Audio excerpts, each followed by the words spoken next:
Алақай, бүгінгі тыңдайтын ертегі дос іздеген ит. Баяғы заманда орманда бір ит өмір сүріпті. Жалғыз өмір сүрген соң іші пысып, өзіне қорықпайтын дос тапқысы келіпті.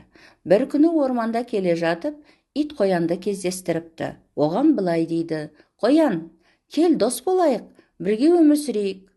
"Жарайды, келісемін", дейді қоян. Кешке олар түнейтін орын тауып ұйықтап қалады.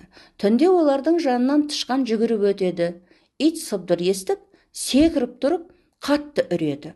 Қоян қорыққаннан құлағы дірілдеп қорқып кетеді. "Неге үрдің?" дейді қоян. "Қасқыр естіп қойса, келіп бізді жеп қояды ғой."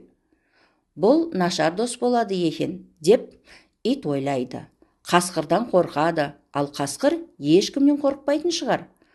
Таңертең ит қоянмен қоштасып, қасқырды іздеуге кетеді. Оны бір терең сайдан тауып алып, былай дейді: "Қасқыр, кел дос болайық, бірге өмір сүрейік." "Жарайды", дейді қасқыр. "Екеуміз бірге көңілдірек болады." Түнде олар ұйықтап жатқанда жанынан бақа секіріп өтеді. Ит сыбдыр естіп, секіріп тұрып үреді.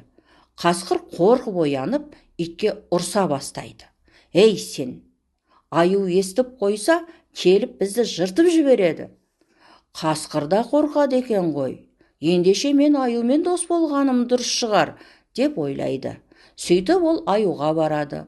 "Аю батыр, кел дос болайық, бірге өмір сүрейік." "Жарайды, жүр менің үйіме", дейді аю. Ал түнде ит оның інінің жанынан бірдеңе өтіп бара жатқан естіп, секіріп үреді. Аю қорқып кетті де итке ұрысып: "Тоқта, тоқта, адам келіп біздің терімізді алады."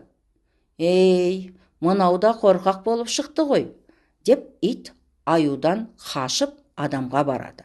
"Адам, дос болып бірге өмір сүрейік", дейді.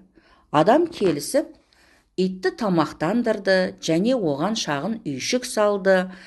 Түнде ит үріп үйді күзетеді. Адам оған ұрыспайды, рахмет айтады. Содан бері ит пен адам бірге тұратын бопты.